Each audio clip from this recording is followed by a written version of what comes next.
We have seen certain parts of Philadelphia being true or close to capturing what we might call originalism in art, architecture, and streets.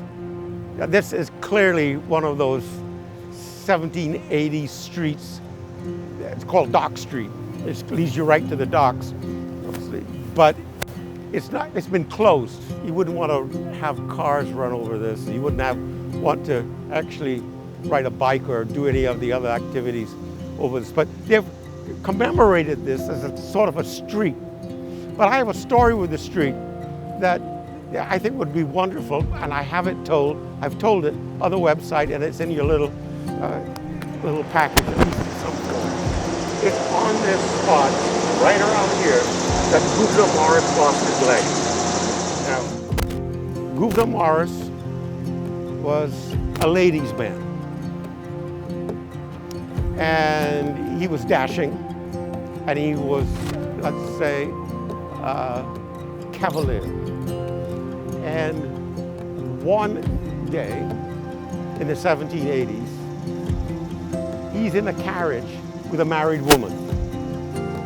And married women didn't seem to have a problem. Their husbands did, but married women didn't seem to have a problem going out with Gouverneur Morris.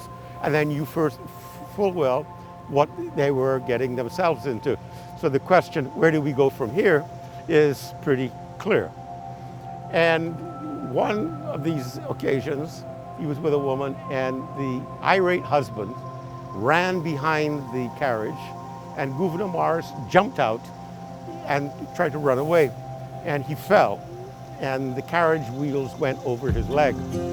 Went to the doctor, and he was hoping to save the leg, and the doctor said, sorry, it has to come off. And so here he is with his leg, and can you imagine, without anesthetic, maybe just some shots of rum will do, but without anesthetic at all, whoompa, whoompa, whoompa, off with your leg. And the story got around that he lost his leg, and I think way over 80% of the people who get that operation die. And he didn't, and people were amazed.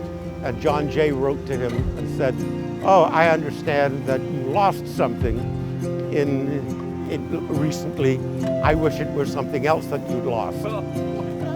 And Gouverneur Morris wrote back and said, you make it sound so wonderful, I think I'll chop off my other leg. So Gouverneur Morris lost his leg right here, and that was in the 1780s. And then the Constitution came along, and Thomas Jefferson was our ambassador to France. And that was when he wrote to Madison and said, oh, a little bit of blood now and again is sown in the seeds of patriots and all of that. Madison was saying, you know, that's not a very good thing. We should be negotiating. And Jefferson said, oh, off, you know, put it, all these little uprisings and such are nothing. Then, of course, the French Revolution came, and there was a lot of blood. And Jefferson came home and got into the ward system instead of getting into revolution. And so we needed a new ambassador to France. Ideal, somebody who has a French connection, Gouverneur Morris, and somebody who's not afraid of blood. And so Gouverneur Morris was the ambassador to France.